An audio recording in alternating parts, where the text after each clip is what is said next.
Hello, everyone. Welcome to the GLORIO Chat, the best anime podcast on the internet. I'm back. Thank you to Peter and Zig and you guys for filling in while I was out. Well, thank goodness the Americans have returned. Yes. To right this ship. The coup d'etat has been averted. Yes. I refuse to label myself as an American. Thank you very much. Here we are, the all-American cast. Fuck off. Are all of us here in this podcast currently situated in the continental United States? Yes. I think so. But Grudgingly. yeah, no, I will never be overthrown as Supreme Emperor of GLORIO. So, yeah, but now that the news is out, I can tell everyone that I was out auditioning for the Super Mario Brothers movie. And, oh jeez. Unfortunately, I lost that role once again to Chris Pratt. You hate to see it.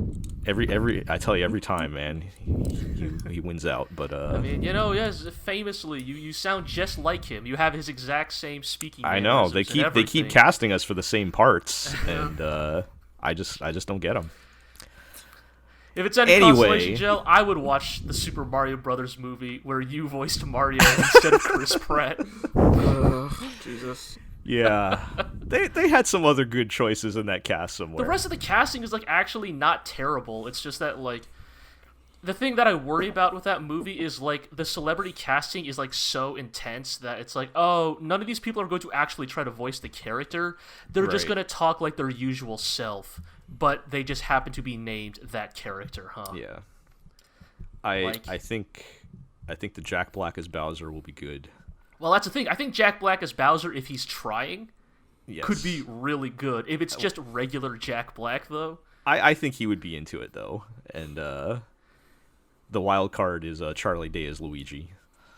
But should have gotten Danny DeVito from Mario. Just gonna keep banging that drum. But that would have been good. Yeah.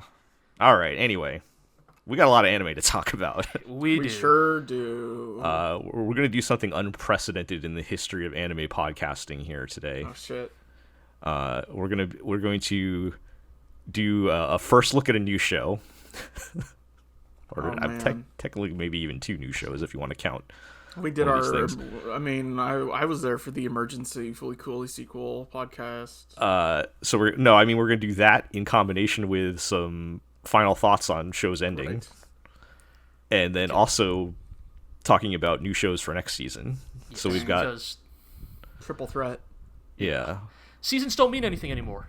You can apparently just air your anime whenever you want. There are no more rules. Chaos is just a sign of the times. Mm-hmm. Chaos reigns in 2021. Chaos. So we're going to do first looks, final thoughts, and season previews all in one episode. All right. So I think to make it clear to anybody listening, though, that does mean that we're not going to stop talking about the shows that are still airing. There are things like Aquatope or even we'll mention that, I think. Aquatope, Kamen Vice. Right, there are shows that we will Fena Pirate Princess, I guess. Right, yes. Because those have not finished, we'll probably just wrap those into We'll talk about whatever them when next we're back podcast. to our regularly scheduled exactly podcasting. So anyway, before we fully dive in here, just to introduce everybody, I'm Jel. I am joined by Iro. I'm still here. I'm not dead yet. I've not yet ascended to the Getter Robo Valhalla. Getter Valhalla? To endlessly fight the invaders. I'm sure we'll talk about that later. And we're also joined by G. The past and the future can eat shit. Also another direct quote from Getter Robo Arc, right? Man, yes. It's on the brain. I'm sorry. And we are also joined by Artemis. Hey, good to be here. All right. So, like I said, we got a lot to talk about. Let's dive into it. Uh-huh. And we'll start with a brand new show that started airing since last episode, which is Heike Story. And I think you guys talked about this a bit on last week's podcast, or the last episode, where this got a bit of buzz because this was directed by Naoko Yamada, and she jumped ship to go to Science Saru to do this. Yes. Which is interesting because I think everybody was just assuming she was going to be a Kyoto Animation lifer. And, and after getting the buzz, I feel like, at least here in America, Funimation just dropped it completely unannounced with no fanfare whatsoever. Yeah, a little bit of a... It's a little bit of a stealth drop there. Yeah, I think it is kind of a hard sell to a more mainstream Western audience. Yeah, kind of weird that Funimation even picked it up to begin with, but that said, I thought it was pretty good.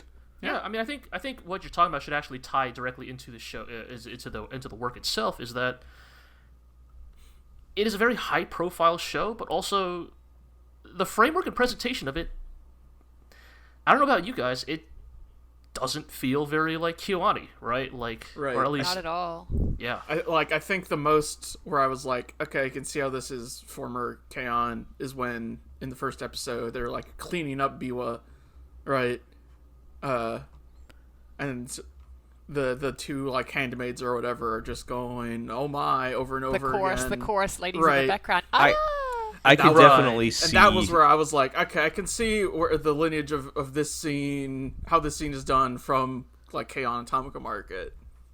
I could see some of like not.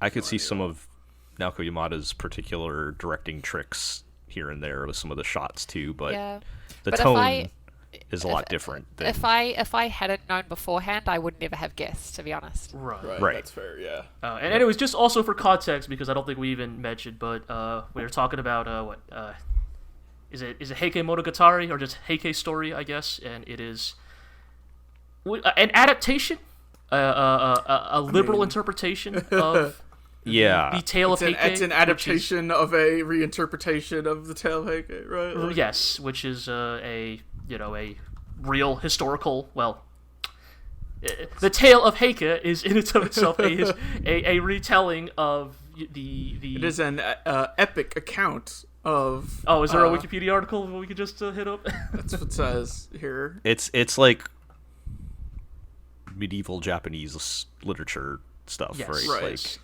yeah. Somewhat historical, somewhat embellished. That we clearly know a lot about here. But, Well, I mean, the important thing I think to keep in mind is that... that's the setting, though. Yes, is that the original Tale of Heike is kind of like, it tells the end of a time period in medieval Japanese history, and also maybe more importantly is very much pre-Sengoku. Like, this is a much earlier time period in Japanese history. Right, it's easy, I think, for... Well, you've brought this up when we were watching G, that, like, a lot of anime or other media will kind of lump all that together when it's, like, a 700-year period or something. Yes. And, like, there are... And that is actually the thing I really do like about Heike, the anime, is... There are a lot of, like, touchstones to it that are actually, like, very unique to its specific time period. Like... that is like 12th century, like 13th century Japan. Like, there are things about it that are actually fairly unique to its time period, right? Like in episode 2 when they're talking about the what were they called? The Shirabyoshi. Yes, the Shirabyoshi. It's like, apparently that is like in the grand scheme of history, a fairly short-lived like position for like women during that time period. Like, it lasts about 300-400 years. Like, as a concept, they are gone by the time the Sengoku, like, the era of medieval Japan that most of us are familiar with has arrived. And so it's kind of cool from that perspective. But I think that is also why, like, we're all saying it doesn't really feel very... It has a very, like... I'm not going to say dry presentation, because I think it actually has a really lovely...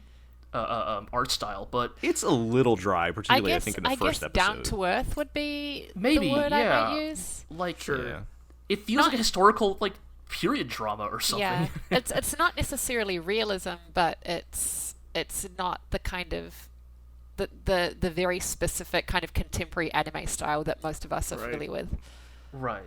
It is not as like melodramatic, I guess. Yeah, and just not as like big sparkly eyes and dots for noses and like. And there are like some supernatural elements to it that they're not like over exaggerating or right. anything. It's almost like, what is it? What's the term, like magical realism or whatever? Like, it's funny to me that like the main supernatural element is that Biwa can like see the future, right? Except what this serves in a practical sense is basically to just call ahead to later Tragedy. in the Tale of Heike, right? Which Right. presumably the target audience already knows about, right? So it could just be like, it just serves to be like, hey, that character is gonna do this thing later, yeah, and you all know that. right. I mean, like, I really have no idea if this is kind of taught in school or anything in Japan. But, Yeah. That's I don't- fair. I'm just assuming because I go into this and I'm like, I don't know who any of these people are, but based on how it's presented, I assume that the target audience learned about these people in school. I mean, Right, at the like- very least, the information's out there, right? Like you Right. could go Yeah. look up this person and see what happened to them. But Yes. but yeah, I to the point of it, I being maybe a little dry. There is a lot of like, I guess Dialogue? medieval court life and talk about who offended who and Who's it marrying is who it is to very get slice power, of yeah. life in that regard. yeah, and some of that gets a little. I thought the second episode was kind of better about Yeah. that than the first episode. I mean, but, I didn't realize that the one guy was literally the former emperor until, like, Right. they said something along those lines, and like towards the end of episode 2, and then I looked it up. Right, I looked up. Yeah, the I was person getting and went, a little.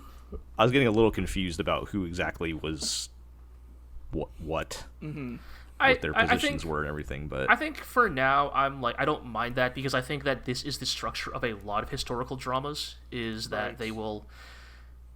they're setting the scene, right? And so they're introducing the cast, and maybe even intentionally so, they are kind of overloading with, like, information and people, right? And I think that as time goes on, right, like, this anime will eventually, like, narrow down the people who are important to the story, to this story, right? Like, because again, this is not an adaptation of the Tale of Heike. This is, well, it is, but it's through the perspective of a character that is not present in the original text, right? So right.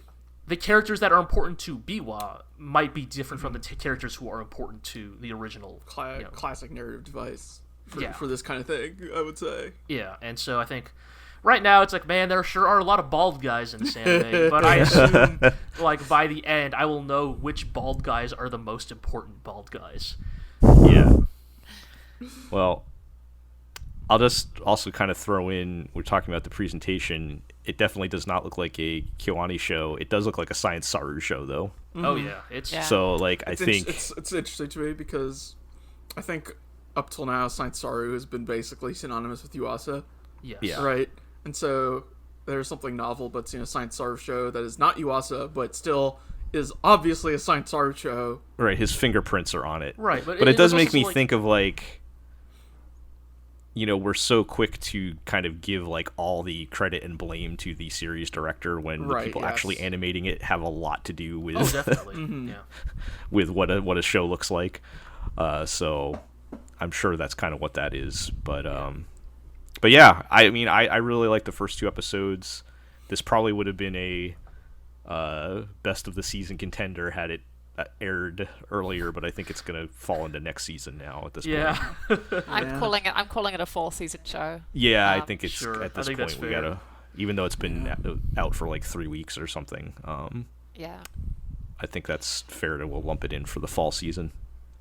Oh, you're gonna say something, G? No, I mean, I was just gonna say, I agree with you guys. I'm really digging what it's doing.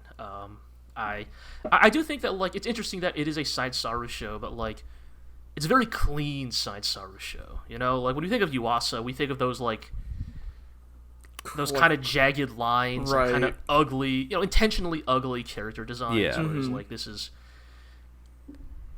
again, like, definitely not Kyoani, but it's I think the like, designs still kind of fit that style, but the actual animation and, like, the clean lines and stuff are different than what you would yeah, typically it feels like it's been refined, and expect, yeah. for better or worse, I guess we will see in the long run. But I think definitely it interesting. suits. I think it suits the show, like, narratively. So I'm Yeah. good with it.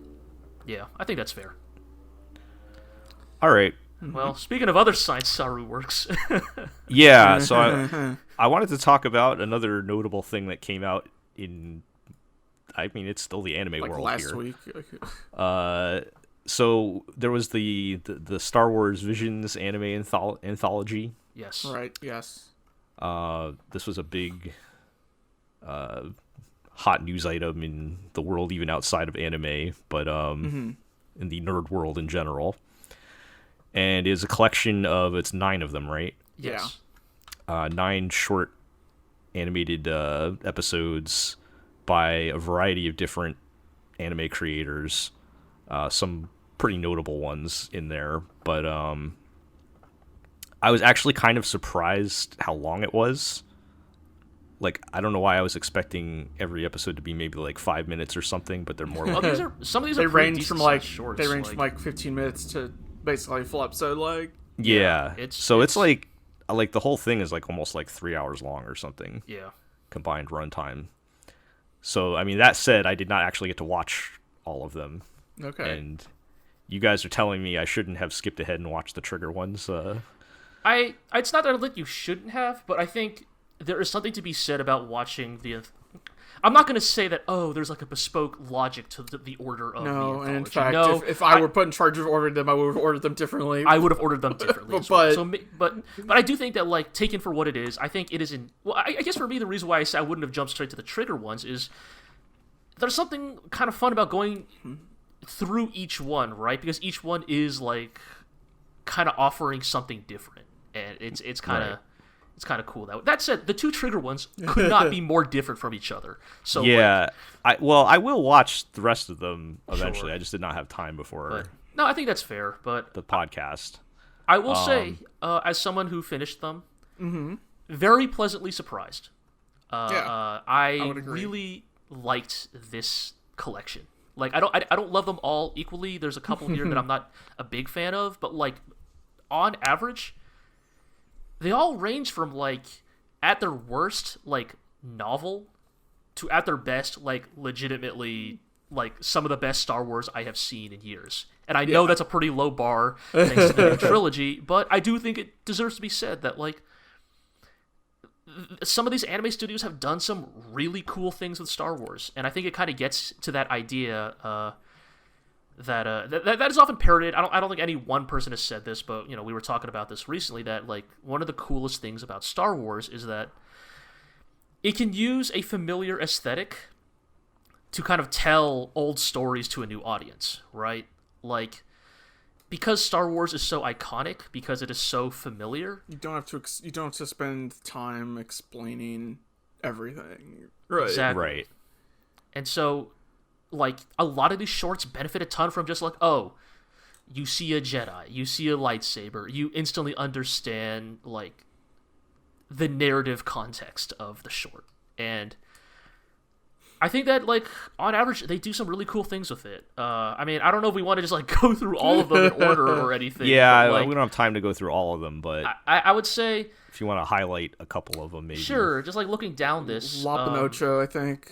Might yeah, be the so- standout to me. Yeah, I'm just going to say here, I'm not a furry, but Lupin Ocho should probably get a full TV series. I'm just saying. Or a movie, like... Yeah, or a movie. Lupin Ocho, I guess if we're going to start here, by Geno Studio of Golden Kamui Infamy. You know, the CG bear people. Your favorite anime of all time? Yep. Go ahead. I didn't know they had this in, though. Lupin Yeah. Ocho is legitimately the best looking short of this whole like collection. Well, maybe Is it because of the heavy film grind? it is competing. It is in a tense fist fight with Triggers the Twins short for best looking short here. Like Lupin Ocho, like yeah, it has this wonderful film grain aesthetic. The backgrounds are this like beautiful kind of like 90s anime OVA like matte painting backgrounds. It's really well done. The sequence at the end is Iro, thank you for pointing this one out to me. It was handled by Kai Ikarashi, the sort of Trigger up-and-comer who has been associated with a lot of like really impressive stuff in the past few years. You know, he worked on Mob Psycho. He's done the work for like dream episodes of Gridman and Dynasty Xenon. Yeah, you know, Traumerei, a lot of Trigger like productions as well. Just really good looking, and Lop and Ocho I think deserves a shout out because it is one of the ones that does the best at like using its short runtime to set up a surprisingly effective character arc. Like, you know, it's Star Wars. It's about a pair of feuding siblings, and you know they're and sort of the bonds of family that are tested as the two are drawn to, you know, the light and dark side respectively. Just like the twins. Yeah, but like it does it surprisingly well. Yeah. Like there are real stakes to it despite its short 20-minute runtime. And yeah, I would definitely say like far and away the biggest surprise of the 9. Yeah. All right, so I'll have to check that Yeah. one. Maybe, well, you know what? I'll go through the rest of them in order after this. Maybe do that, yeah. In terms Yeah. of some of the others, I think the duel, the one by Kamikaze Doga, is also very cool. Yeah. It very much leans into the Star Wars It's just samurai. Like is just samurai film, but sci-fi. several of them do that. Yes. And but I think the duel is probably the coolest most, of yeah. the variations of that theme. Yeah. Of course, shout out to the twins, which is just the twins is a contentious one in Star Wars fandom based on what I've seen because Yep. it is the one that is the most aggressively in your face about just being like blatant like Star Wars fan fiction where Amaishi clearly does not give a shit about canon. And he is just having a ton of fun smashing these Star Wars action figures together in ways that are just like unbelievably visually stunning. The gag of how no humans bother to wear her spacesuits in space, Yes. and then the robot, the droid, needs to wear a helmet to breathe in space. It's very good. Were you guys able to see? So they actually put out extras with like behind the scenes stuff for all this We stuff. did not get a chance to watch them. I was told those were not terribly Not content really. heavy. Like, I watched the ones that I watched, Sure. and Amaishi was just like, he was talking about how watching Star Wars, he just immediately picks up on how Star Wars like takes stuff from Japanese cinema, and now he wanted to flip it back around and like put Star Wars through the anime blender, basically, which is what that short is. But Yeah. I also always find it amusing how Amaishi's works are so like big and loud and in your face, but when he's talking, he's very like quiet and dignified sounding. At least in this interview. But Well, yeah, let me just say that maybe listen to Amaishi when he's at one of his anime expo appearances. yeah, I've maybe seen- that's it a was- much different setting than I a did sit-down see interview a clip with. of this where he's sitting in the nice Disney studio wearing a nice button-down shirt and cleaned up, compared to like when I saw him at Anime Expo where he was like super greasy and wearing a t-shirt, right? Like, Yeah, it's like complete opposite of what you expect there. And then the other one that I watched was the Elder, which was the other Trigger one. I really dig the Elder thematically, even if it's not the most visually stunning one. Yep. Like, it's It's basically a kung fu movie old man boss fight. yeah. Just get your and- jovial old man who just loves murder. Yeah, but the technical quality on that was a little. A little rough. It's definitely not the most impressive. I do think that I will say I want to shout out to the Elder because I do actually think of all these 9 shorts, I think it is the one that has a fight that feels the most like the original trilogy. Yes. Like, very Right. deliberate lightsaber duel, like decided in single strokes. I do think, like, it's subtle, but like there's that bit where like the Jedi just like straight up disarms the Sith like with just his bare hands, right? He like does like an arm grab or something. just pulls Right. the lightsaber out of his hand, right? And it's like, that feels very, like I said, kung fu movie, right? Like, it almost feels too mundane for what the Jedi are, but it's those kind of touches that I really did appreciate. In terms of some other highlights, I would definitely shout out The Ninth Jedi. Yeah, I that's think kind of the- that seems to be the one that like is the standout for pretty Yeah. much everybody. Like, I would go into that one, looking up as little as possible. I think The Ninth Jedi is the one that, like, legitimately feels the most like Star Wars. And Yes. in a good way, I would even say. I think if any one of these is going to be picked up by Disney and spun off into an actual show, it's going to be that one. Yeah. The Village Bride has an Emmy Evans song in it, so right? you know, Get the near music. Yeah, watch that one with headphones on. And I don't know, like, I guess it's the last one we want to mention. Like, do we want to talk a little bit about Akakiri? Like, that's the Science Saru one, but it's directed by Eun-Young Choi. It's sure. I actually really liked Akakiri. I thought it was a very strange choice for it to be the final one. I would agree. Because it's kind of a downer, I would say, or like not necessarily a downer, but it's darker than some of the other ones. It's not as optimistic. Like, for better or worse, because these are shorts, it does sort of operate on that assumption of, like, they all have to be self-contained, right? So they all have to have kind of clean, definitive endings. Feels very... You jumped into the middle of a different story, and I think, like, there's some really good, like, economical storytelling of... Yeah. These characters knew each other, and they can talk to each other because they know each other, and you don't have to see the whole arc of them meeting and all that. We just jump right in, and then the ending, like... It obviously continues into other adventures or other plot stuff happening. Yeah, it's a very interesting one because, not to spoil it, but like it very much is the one that feels like you have just glimpsed into like the darkest point in a story. Right. This was like chapter 3 of a, I don't know, 5-chapter story. Yeah, but yeah, and like it just ends on that. And again, very interesting choice to end the anthology on. But in some ways, maybe that is Star Wars. I mean, the prequel trilogy ends with the rise of, the Empire, on right? the whole, pretty solid work from Anime Studios, I think. I think this might be the best anime anthology. Like, I know there haven't been that many made in recent times, but, like, of the anime anthologies that have been made that are based on Western properties... Yeah. I think Visions is up there. Like on average, like the baseline floor of these shorts is very high, and I think that's really neat to see. And we always talk about whenever Star Wars comes up in our chat, we always talk about how like we don't care about mainline Star Wars anymore. How much none of us really like Star Wars anymore. We need this kind of injection of creativity, I think, into it.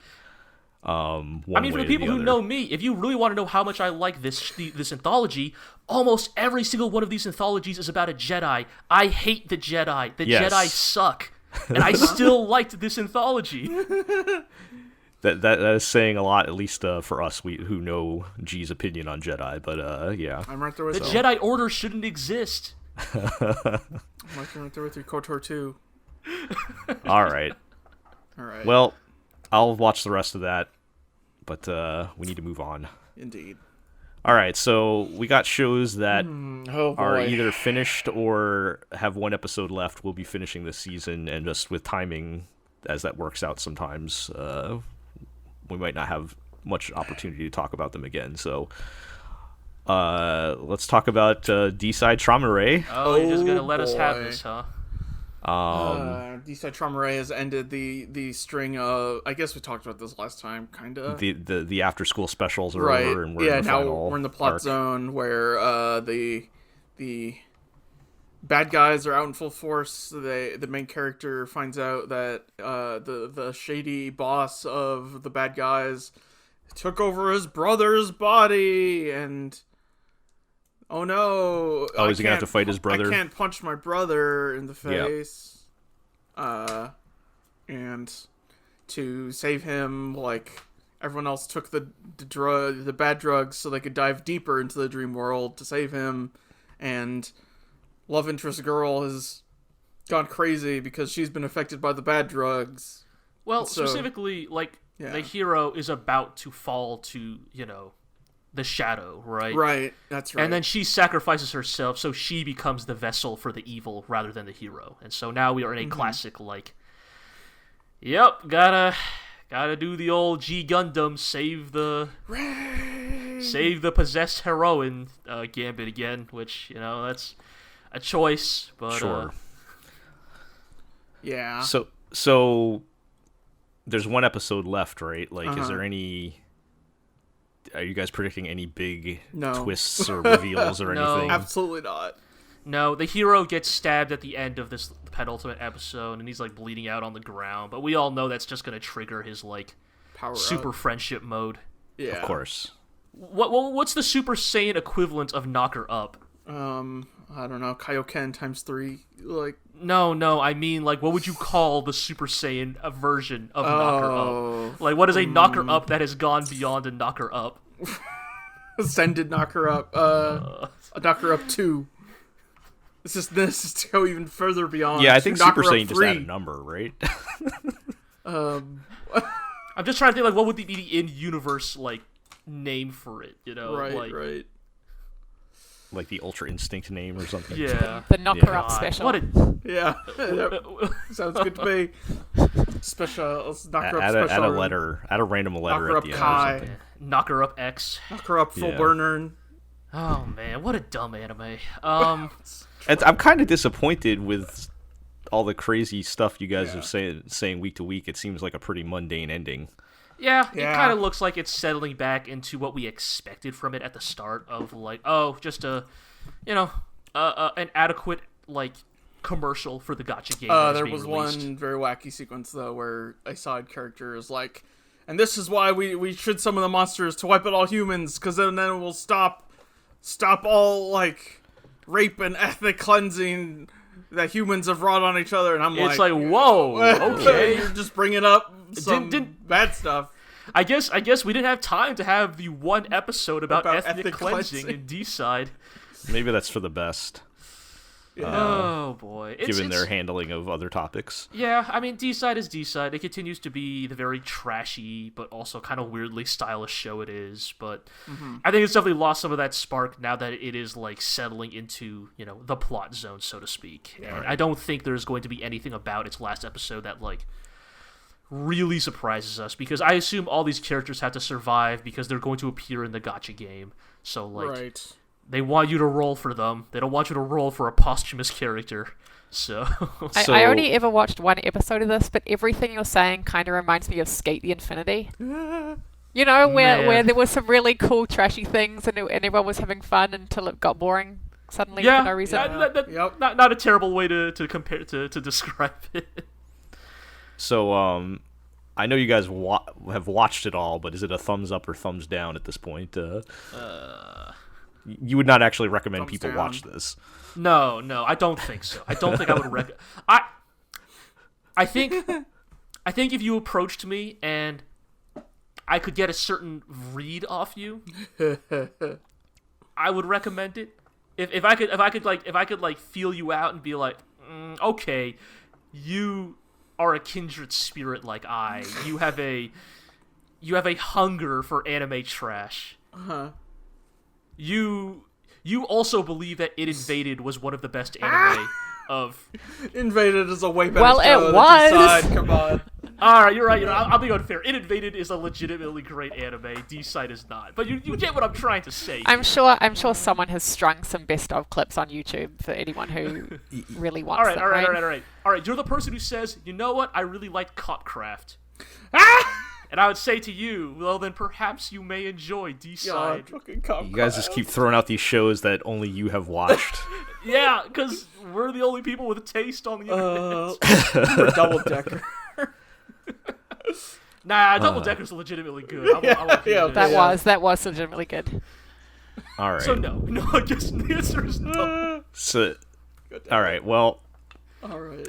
if you need a moment to talk, if something wild happens at the last episode, we'll let you we know. might take a minute to talk about it again. But all right, let's move along. I will talk about Miss Kobayashi's Dragon Maid one last time. I haven't talked about it in a long time at this point, but I will say after the questionable first couple of episodes, it's been pretty tame and fun, so I'm happy about that. There were some fun episodes like Elma starting a labor union or Kana going to New York City. That was... Anytime anime goes to New York City, I'm amused by that. I think she fights the mafia too. How was New York City? It was... I'm not going to say it was accurate, but I appreciated that when she went to Times Square, it was like all clean and colorful, and then like the second she walked like half a block off the main area of Times Square, she's in this like dirty alley and gets jumped by hoodlums. Well, that checks out. So. And I'm like, yeah, no, that's pretty much how New York City works. It is. They did get that, so that was fun. And then at the end, Kobayashi and Toru get married, like literally. So.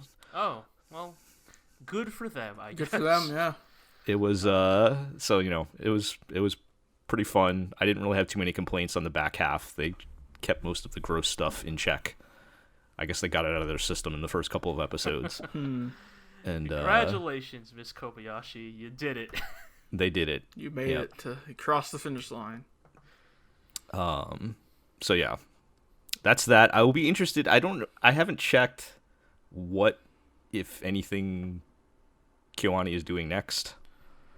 If they have anything announced, because this was something that was announced like before the attack. Don't they have like some long-term plans? Like, I don't know. Did they already do a euphonium movie? A sound euphonium movie? They've technically done like.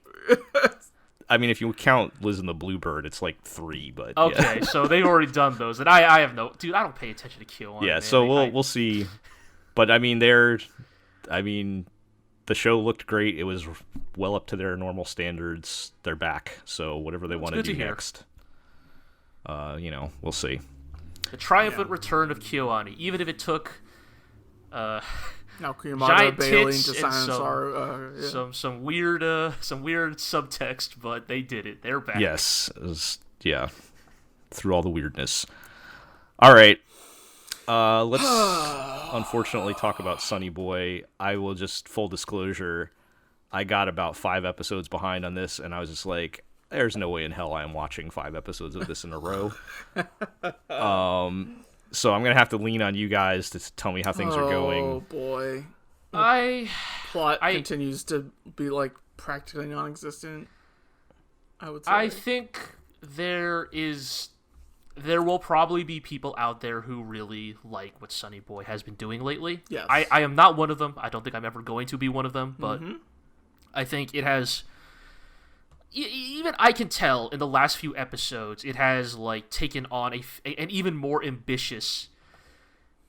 an ambitious undertaking in its like experimental storytelling.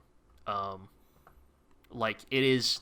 Like if you thought the early episodes were like surreal and art housey, like I think they have, for better or worse, they've upped their game even more in the final stretch. And as someone who was never really here for that, I'm not. I have not been having a good time with it, but I can also like recognize a lot of the undeniable artistry that is going into some of these episodes. So is it like even more incomprehensible now at this point, or kinda? Yeah. Like the last few episodes, funnily enough, the last few episodes of Sonny Boy have been pivoting to a more episodic format of like conflict or character focus per week. You know, like, we're going to this new universe where the rules are like this and the characters act like this, and it's all yet another like parable for this like highly specific thing I have to say about society or something. And as you can tell by the way I'm phrasing it, I'm not a big fan of it, but it is. I mean, that's the thing. Like every episode kind of has one, like you said, weirdly specific thing that it's almost like a stream of consciousness of like whatever popped into Shingo Natsume's head that day. I think it is. And then they move on to like another topic, and I'm like, I'm not getting any like meaning out of like. It's not like I need an anime to give me meaning in things, but you are trying to make it look like you are saying something profound. Yeah, and I think it is trying to. Like I don't think it is like I don't think it's like just aping that like language and aesthetic. I think it is trying to. I just don't think, for like my taste and like what I want out of fiction, I just don't think it's doing it very well. Do you think it would have been better if they hadn't been doing a kind of, and the moral of the story is sort of an angle? I think some of that definitely could have been avoided. I think that if they had avoided a lot of that, I think I would be more invested. I also think, I think just if I cared about these characters, like Right. Oh, are they still completely insufferable? the only one who's kind of good is the cat girl. Yeah. You know, like I Yeah. can't even remember her name, but the girl with the Amazon cats or whatever. Like I still kind of like her. She Right, and then the story sort of pivoted to secretly make her like the most important character. Yeah, which sure. It's weird. You know, spoilers or not, I don't really care. But Rajdani came back in the most recent episode, and that was all right, I guess. Like that dude's all right, you know. I mean, Yeah. He came back and apparently has been journeying the multiverse for 2,000 years. and I do love the type of character who is implied to just be so eccentric they can like explore the cosmos in isolation for 2,000 years and not go crazy. Right. Right. And just they're the same when they come back. Yeah, he's just like, yeah, you know, I just explored the cosmos for 2,000 years, you know, as one does. It's crazy. He's just talking about it like he took a road trip across the United States or something. Yeah. But yeah, I don't know. I don't want to really litigate it too much because I think, for better or worse, we have kind of made our thoughts clear on how we feel about Sonny Boy, and I don't think that the latest episodes have done a lot to change our opinion Right. on that. So Right. We've kind of said our piece about it, and it doesn't look like they're gonna be able to change our minds and do anything different. So there's one episode left, as we confirmed at this point. yes, So I will say it is the type of show where they could do something absolutely wild and bizarre in the last episode. Well, So they went to space in the penultimate episode, so... okay. Well, I am at least curious to see if they do anything particularly wild at the end, but otherwise I could care less.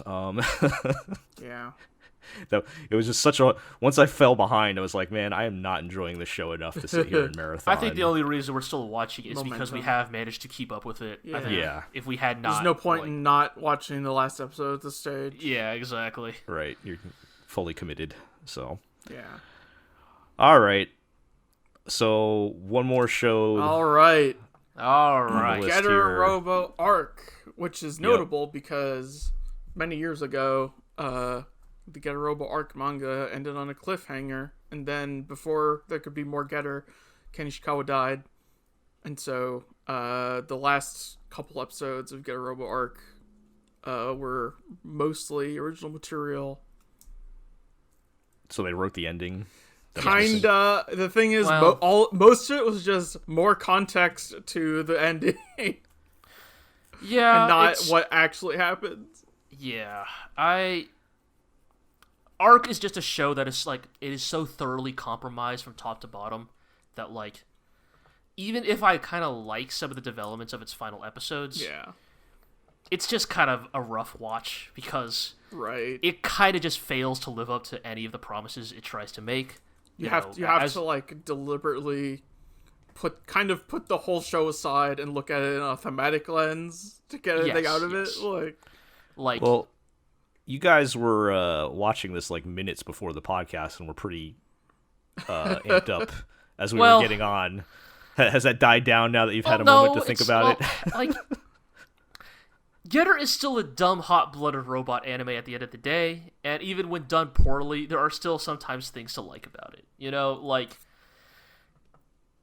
your super robot hero pilot, like defying fate, defying the cosmos itself by angrily shouting at space that both the past and the future can eat shit, is really good.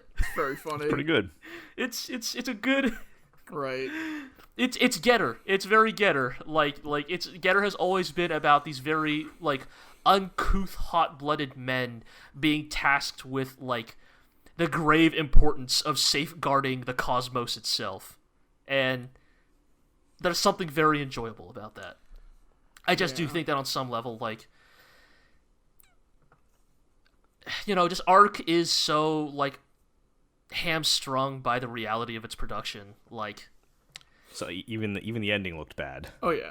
Yeah, of course. It looked I mean, better looked than the show so far, but and it's like, oh, like this is the write-off for like a lot of these characters, you know, like yeah.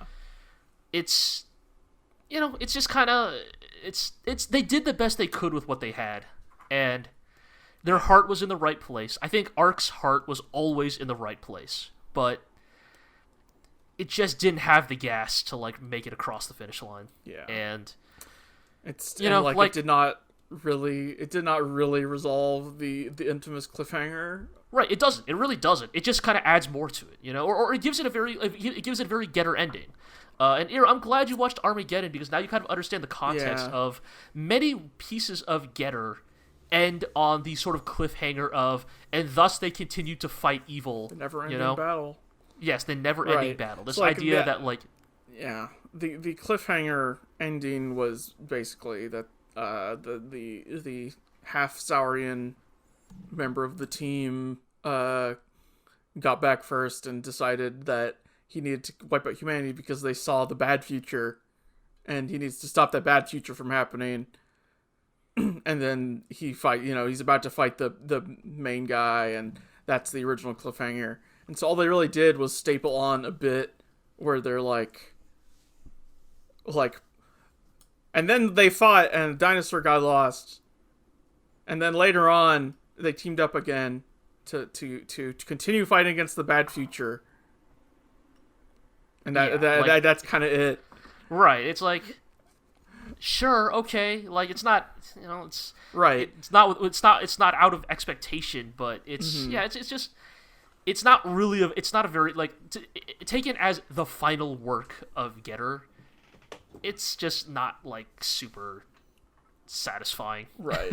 But also, thematically, I understand how this is, from a thematic sense, preferable. It probably is. I have mentioned its name a couple times. This is probably the last time I'm going to be able to say its name on this podcast, but Getter Emperor is an aspect of the Getter universe that people have been discussing for literally decades. To give context, Getter Emperor is the original Tengen Toppa Gurren Lagann. It is the original end-all, be-all, galaxy-sized super robot, that is designed to win every power level argument. It has never actually shown its power in universe.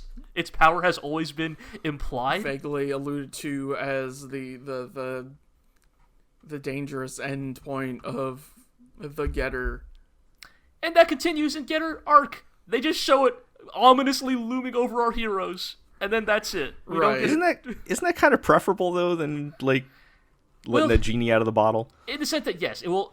Getter Emperor's power will always exist in our imagination.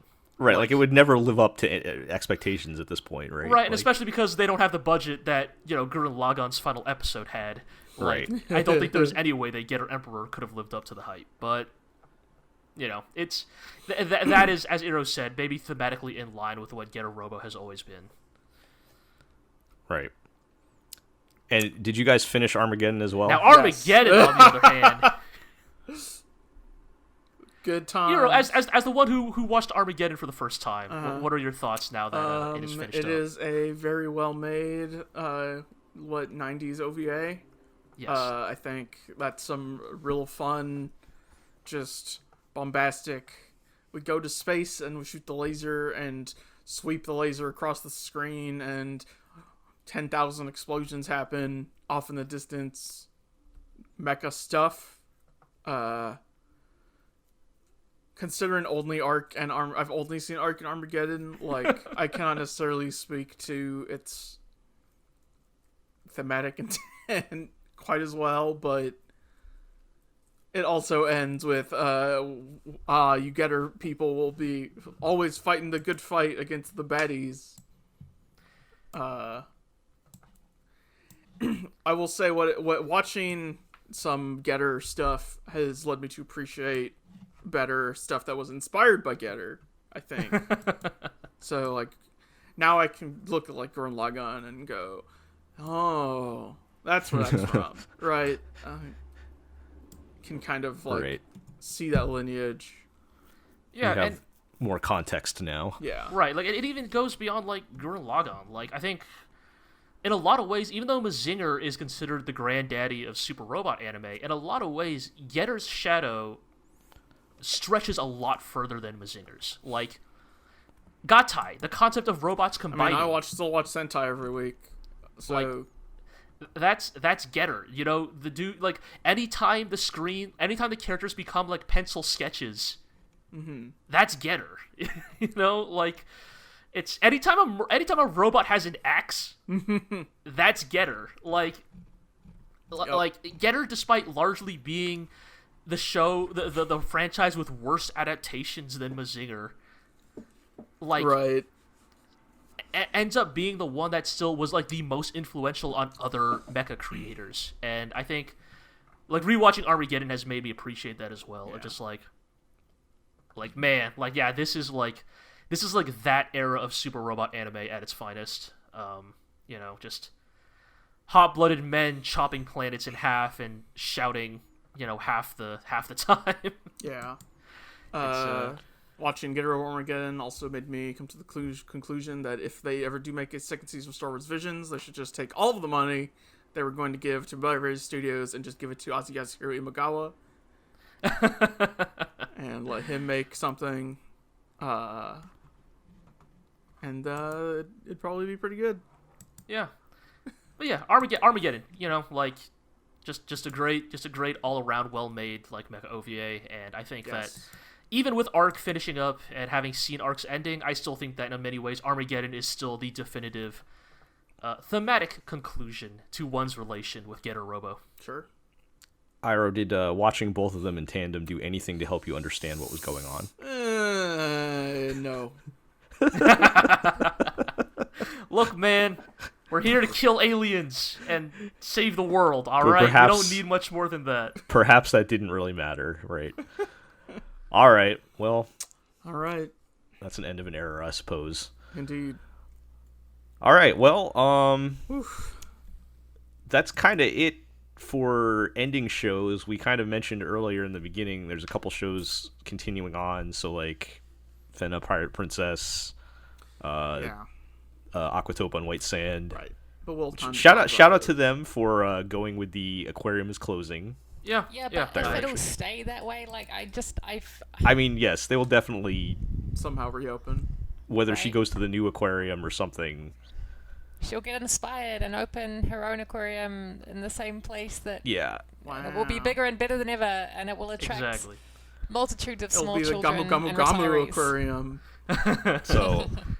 I mean, yes, but we can keep it brief, but yes, I am very impressed by what Aquatope has decided to do with its, like, mid-season climax. Yeah, and I'm sure the status quo will find some way to return, but they did at least decide to shake things up. So far, none of my predictions have come true. But there's still a whole season to go, baby. Second half to go here, so there's still time. But yeah, you know, with the way, with the weird scheduling and everything, we kind of didn't have time to do a full proper season preview of next season. But I did want to kind of touch on some of the things that we are going to be checking out. Yeah. And so I've asked everybody to take a look and figure out what you plan on watching. And you know, we can kind of go around, bring them up, and things to say about a couple of these shows. Talk about them. So if we want to just go down the line, Iroh, if you want to kick things off, what are some of the things you're planning on checking out? First of all, there's Isekai Restaurant 2, and I'm going to say this is the wrong Isekai Restaurant show that should have gone to season 2. This is this is the bad one. Yes. Isekai Izakaya Nobu is the one that should have gotten to season 2. Okay, this one wasn't bad. It was no. less good. Iro is speaking truth to power here. Izakaya Nobu is the better show. Isekai Restaurant, like the past and the future, can eat shit. I understand that Isekai Nobu was weird because it had those live action segments that were meant to advertise for the 2020 Tokyo Olympics, which is, you know, those plans got scuttled. However, that gave it a certain charm, I think, to have live action segments highlighting real ass bars in Tokyo. Also, it's a better show than in Restaurant to the World. That's what. Yeah, I mean, I'm not gonna defend Restaurant to Another World. Second season, huh? I'll go as far as say Isekai Restaurant is basic. It is. I'll give you that. As far as its cooking goes, not impressed. I actually don't like the gimmick of everybody has the one thing they order every time. That's not that interesting. That's stupid. That's not how restaurants work. Okay. Well, I agree. They've perhaps chosen the wrong one to do the second season on. Also, Digimon Ghost Game is happening next season. And after having suffered and dragged myself and trudged and choked down 67 episodes of Digimon Adventure, the remake. Wait, the fact did that just end? It ended this weekend. Having gotten through all of that, how many years was that running? 67 episodes plus a big delay in the middle because of coronavirus. Wow. Having gone through that, I'm contractually obligated to at least give a new Digimon show that's got an all-new cast the college try. Because fuck it, just why Digimon not? With ghosts? I don't know. It can't be worse than what we got, right? Right? Right? Sure. It can't be. Okay. Is there Please. anything else you'd like to shout out at this point? I mean, there are quite a few, like, pretty high-profile things coming back here, but maybe that's why I'm like, the two part sixes, right? Like, are we? Like, I don't know why we're going person to person. Like, there are shows here multiple of us will be watching, but I will. Okay. I will. The last thing that I think I specifically have an opinion on, the Faraway Paladin is isekai, but nominally one of the slightly less bad isekai. Sure. But that means nothing at this point. We are talking about stages of how bad something is. Right. Is it like an old light novel?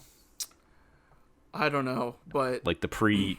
it's one of those ones where actually if you took out the isekai part, it would be a totally serviceable fantasy story by itself. Okay. If that makes sense. They just feel the need to say, actually, also this guy is from Japan, even though nothing else about the story has any relevance to that whatsoever. I kind of base whether a light novel will be super trash or just mildly trash based on its synopsis. If the synopsis is longer than 2 paragraphs, it's not worth watching. If it's 2 paragraphs or under, it's watchable.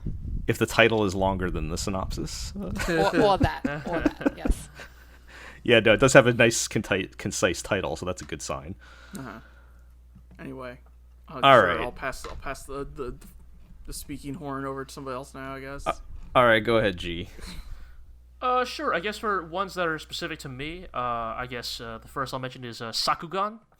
Mm-hmm. This is the anime original that is giving people a lot of like decadence vibes. Like it has a similar premise, right? Right. The premise is basically it's got a, I mean, look. You got the baby child, big friend.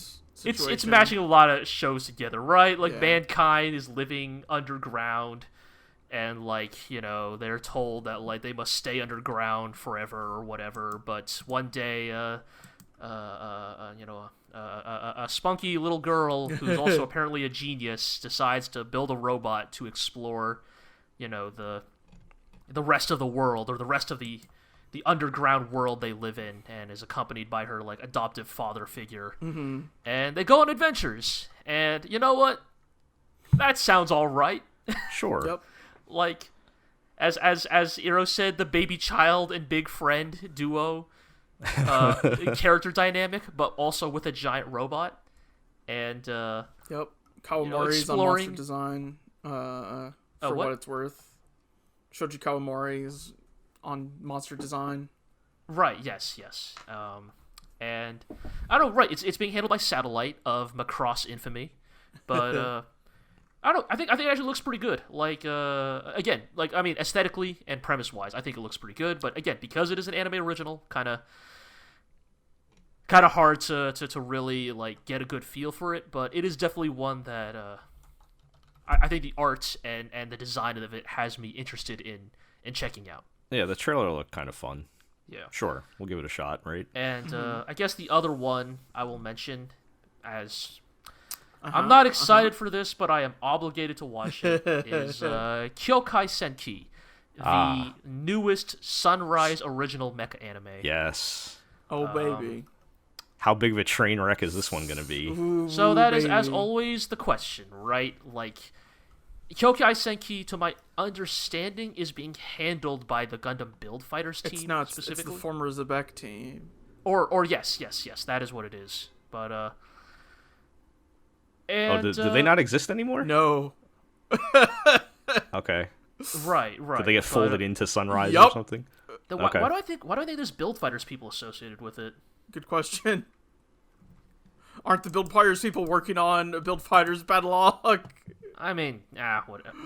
Okay, so it does have like. Okay, yes, okay, fine. It has Ippei Gyobu and Ebikawa are Okay. working on designs for this. I mean, so that's always out here for some Ippei Gyobu mechanical so design. that is why I had the.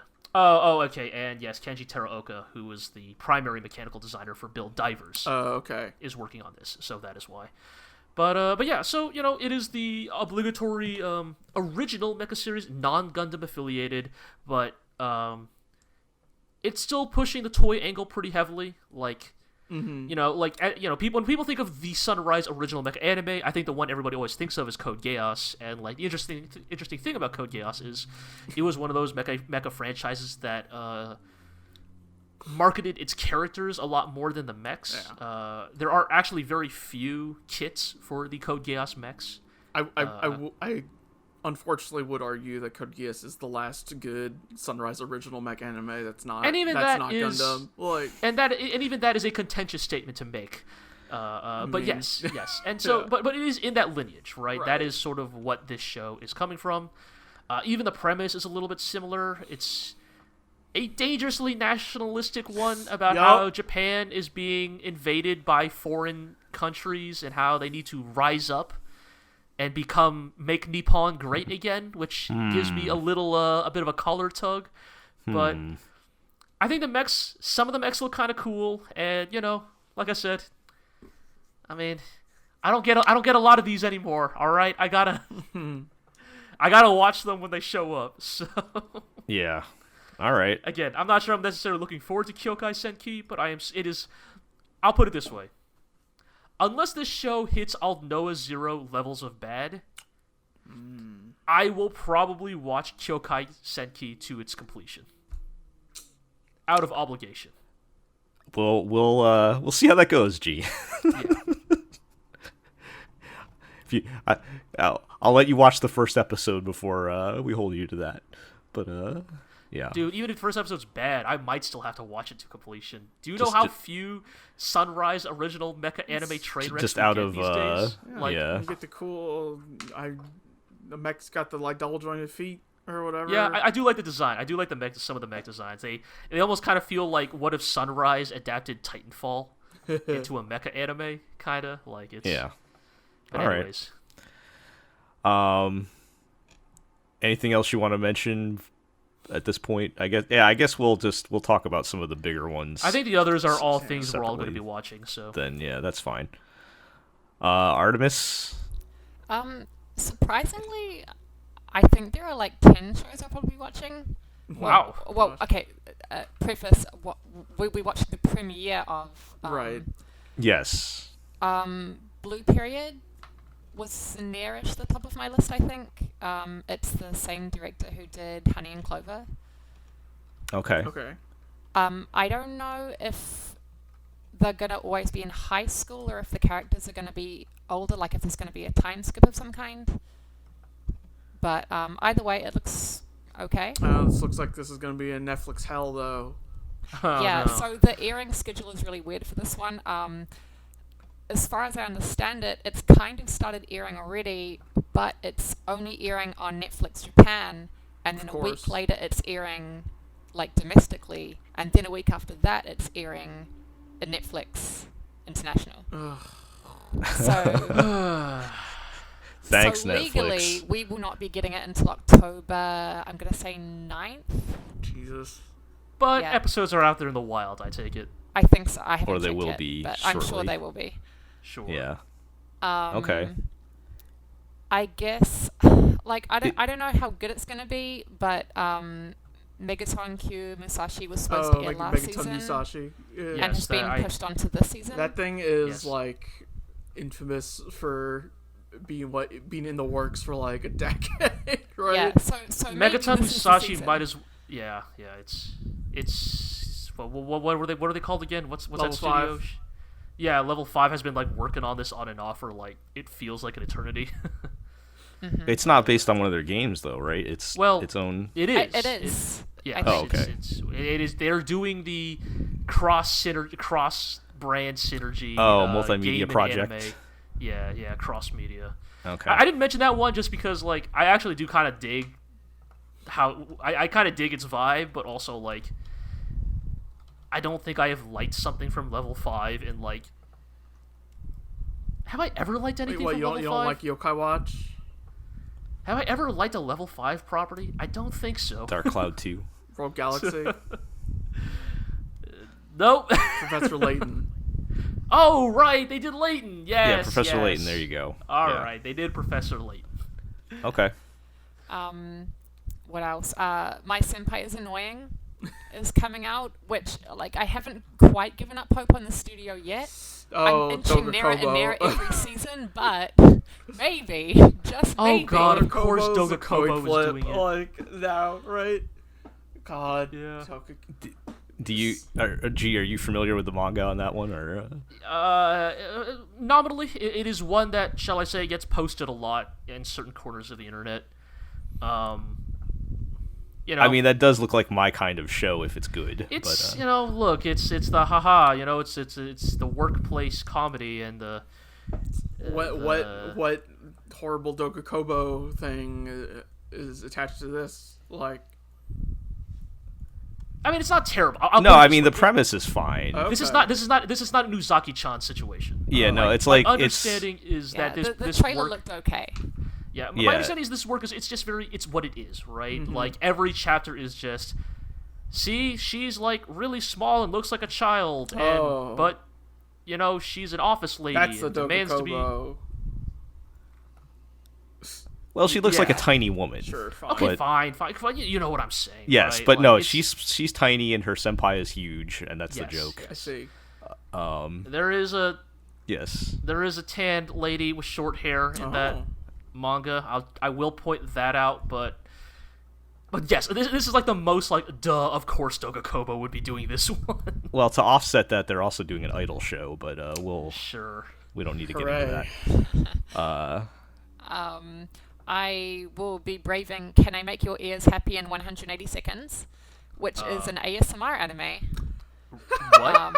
And Excuse each episode is 180 seconds long, from what I understand, and it's all like ASMR based. Yeah, that's one of the short. Goku Well, because knocking 180 Yeah. seconds. Yeah, ASMR. sure. Oh, like, And I do it's me, like Goku. some ASMR videos, like just to relax to. So Sure. Yes. I'll give it a try, I guess.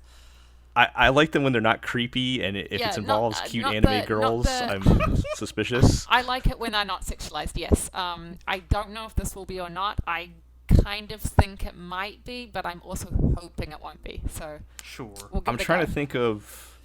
There's at least 2 anime I previewed in the past like year or two where it was like the cute anime girl talking to you and like, tell me about your day, let me make you Yeah. dinner. I Japanese woman remember who them, fries and they an were not egg and good. asks you about your day. I'm Like, wondering if that's the going to be in that anime. wheelhouse. Maybe. But yeah, I'll check that and, out. Sure, why not? Of course, Lupin III Part 6. Right. But All right, we well, got let's the just get double into it barrel then. in the part 6. Yeah. I hope this is good. Part 5 set a really high bar, but I think we all have to remember that before Lupin Part 5, there was Lupin Part 4. My understanding So- is part 4 was like totally fine, right? But then part 5 was just so good. Yeah, but yes, I do hope 6 is good. Like, and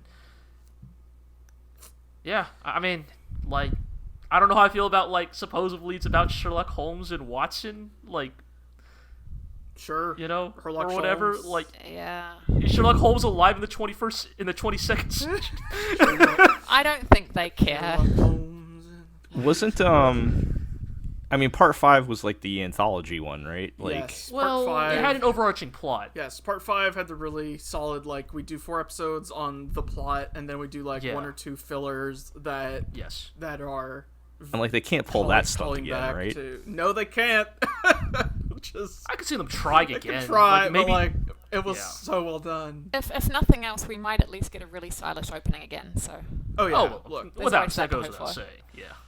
Yeah, absolutely. Well, I mean, but yes, I think for better or worse, part 6 is sort of a known quantity in the sense of like, it's more Lupin, and it's probably going to be at its worst like Competent, decently made. yeah. You know, yeah.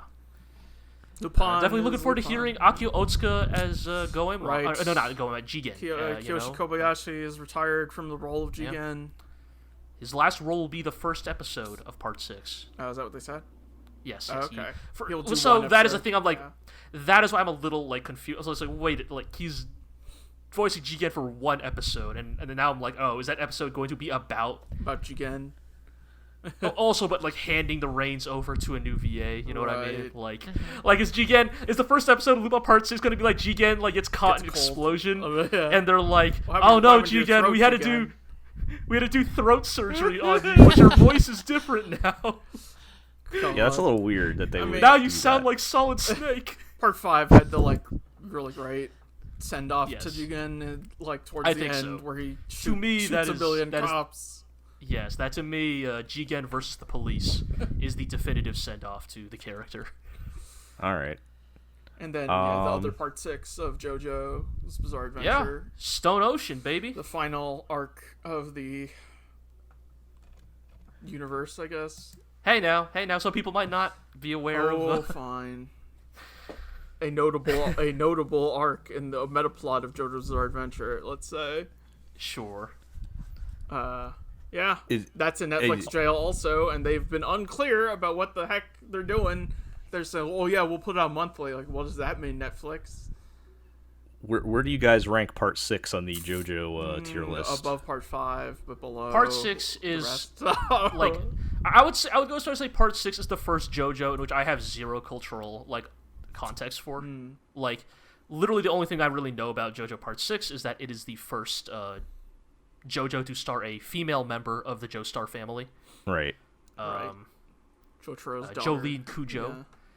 And that it takes place in America, in a Florida prison.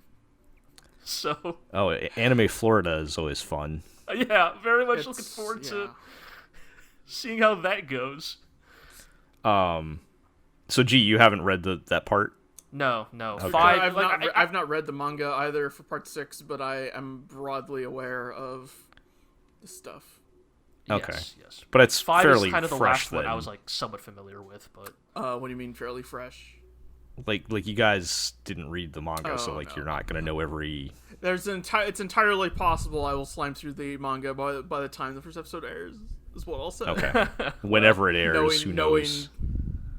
Who I am. sure. But yes, I would say I'm looking forward to this more than I was 5. I know part 5 has its fans. I know people. Well, I don't think people like Giorno. I think people like Giorno's crew. But I was not super big on 5, honestly. So Right. I'm definitely looking forward to 6. I really want to see what they do with it. Right. Artemis, did you have any more on your list you wanted to mention? No, those were the main ones, I think. Okay. All right. Let me see here. Well, I think the biggest thing was there's Demon Slayer season 2, right? Well, That's the highest whatever. profile, I but don't think any I don't of know us if any of us actually care about that. I mean, that's the thing. Like, I don't think. Iro and I did our time. We did our time with Demon Slayer. We gave it. Gave it its We season. gave it the 13. We gave it the season to prove itself. I mean, that was the question I was going to ask, because you guys did watch season 1. Are you going to watch season 2? Probably not. Didn't even watch the movie, so that should tell you. That's Okay. true. Look, that's also because we have not been able to sit in the same room and drink alcohol together. Fair enough. That is the only way in which I would bother to watch the Demon Slayer movie. Right. So no, I know. Yes. I mean, look. If we really want to get into it, there are 2 extremely high-profile shows next season. that I think none of us are going to give the time of day. So What is the other one that you're thinking? the isekai one. What was it? Which one? There's so much. Shoku Tensei. Oh, the jobless reincarnation, whatever. whatever. Yeah. I think, like they said, that PV is the fastest a anime PV has ever gotten 1 million views. So that should tell you what's wrong with anime fandom. Demon Slayer is number 1, and that's number 2 on the chart I'm looking at here. So, God. you know what's number 5 on the chart? 86 season 2. Yeah, right. 86. Wait, are you guys gonna watch that? Are we? JG, are we gonna watch 86 season 2? Oh, don't put that in my court. We'll think about it. We'll think about it. Sure. I said it before. There are things I liked about 86. They weren't enough for me to like the show as a whole, but I don't know, those spider robots were cool. This mobile game tie-in from Madhouse and Mappa that's like music themed. Oh, takt op.Destiny. Yep. Yeah. The preview looked good. Visually. When I saw the preview, I was like, "Oh, is this listeners but good?" It's also an anime original, right? It's a mobile game tie-in. Oh, it is. Okay. Oh, so like D-side. Yeah, no, I was struggling to remember the name of listeners, but now that you've mentioned it, yes, I was thinking about that as well, because it's like music is gone from the world or something. Yeah. Again. Something like that. And they fight with the power of musical scores. Which turn transform into girls. Of course, as you do. So is this going to be a mobile game where you like collect famous music pieces that are I think so. personified as cute anime I believe girls? So. I mean, okay, so as dumb as that is, there is something about I know, but also it's like, can you imagine the SSR? I mean, not the SSR, the gacha game in which like the girls are famous pieces of like classical music or something, and it's like, oh man, I got to roll for my SSR Beethoven's Fifth. I'm sorry, that's literally one of the main girls. My understanding. Sure. I mean, look, that is the most cliche like piece of music, right? That's why I said it. So there you go. You know. The animation sure looks nice though. I'm just saying, man. If we can collect battleships and castles and guns and swords tanks and swords and horses and yep. Why not pieces of music? Just fuck it. Shoutouts to Classicaloid Season 1. I was gonna say, yeah, they could do the composers, right? Yeah. But that's been done in different variations, I think. All right, well, there's that. I what was think the that's other thing everything. I was looking at? I mean, there's I'm looking through here real quick. Oh, there's plenty of crappy isekai. For my personal struggle, Muv Luv is coming back. Oh yeah, and this time it's the Muv Luv, not the Well, it's kind of. the yeah. important Muv Luv, right? So Muv Luv for Alternative. context, in the very beginning of the GLORIO blog back in 2012, I recall this. The precursor to Hate Watch was me watching Muv Luv Alternative Total Eclipse, which was a complete dumpster fire of a show that back then I had enough time to watch 24 episodes of. I think the historically important for also maybe being the only mecha anime that you have watched that I have never watched. Well, yeah. Look, my senses were tingling on that one. I was like, nah, not this one. The actual mecha parts were pretty good, actually, whenever they decided to do that, but they were mostly focused on the love triangle and the really hilariously bad-looking aliens. God, the aliens in Muv Luv are... some people love them for like how fucking shitty they look, but... I was like killing albino ET with your mechs is a little weird. But and that and the awful you had the national racial stereotypes because you had the crew from different countries, and you had an awful love triangle and huge amounts of sexism. It was awful.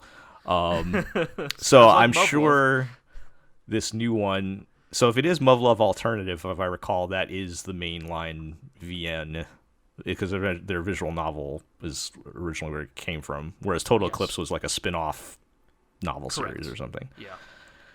For anybody that cares about that stuff. Like in a lot of ways, like, how do I put this? Muv Luv Alternative, like getting an anime adaptation in 2021, very much feels like 10 years too late. 15 years too late. It's kind of like when Parasite got an anime adaptation, you know? Well, that's going a little further back, but yes. Well, it's just like Muv Luv Alternative, like, as someone who has never liked or cared for like the Muv Luv setting, or I don't even really like the mech designs that much, like. Yeah. Muv Luv Alternative dominated a very certain time period of mecha discourse.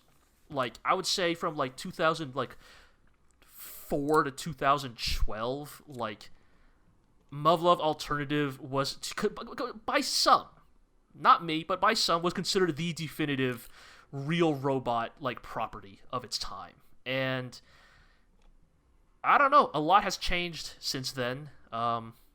You know, a taste has changed since then. Hell, aesthetics have changed since then, and so it does look like, if you look at the like even like the designs of the girls and stuff, they look a little dated now. Yeah, right. It's like, but you had to keep them like that, right? Because like if you change them, like the fans would riot. Like, right. You gotta like keep those old school like early 2000s VN designs, but the dozens of them still out there. Yes. Yeah, but. So yeah. It is interesting. I feel like this would have been a big profile release in 2009 or something. Oh yeah, dude! If this had come out in like 2009, I think this might have actually been the biggest mecha anime of its time. And now nobody's gonna care at this point. Not really. I mean, Yeah. I don't want to call Muv Luv old news, but it's like. Kinda because is. like let's be real, it's not like mecha anime has been exactly flourishing since then, but yeah, you know, there's a couple this season for better or worse, right? Yeah, no, like I mean, I'll say this, right? I have 2 mecha anime next season that I will probably watch to completion for better or worse. So right, all right. The only other quick thing I'll mention is, how is this Yuki Yuna as a hero thing still going? I guess that's what? getting. Is this like a 4th season or something? God. How many? Yeah. Sequel 2. Yeah. Sequel 2. Sequel 2. It says it's here. It's the 3rd season. Okay. I feel like that's been going on for like the entire existence of the GLORIO blog. Which is rapidly approaching 10 years next year. God, here, so don't remind me of that. Yeah. All right. Well, I think that's it then for things that we were interested in. Obviously, there are a lot of other shows, but like none of this is really jumping out to me. Of course, we will do. I think we're on track to do our normal previews and everything, so we'll be able to talk more about all that later. All right. Well, bit of a weird episode. Yeah, you know, just a lot of ground to cover. Like, a lot of different things happening in the anime world right now. I have So a feeling we'll be doing these hybrid episodes more and more. Yeah. Yeah, as the lines As blur the between chaos seasons. continues to rampage across the anime industry. yeah. So we'll get through it. So, all right.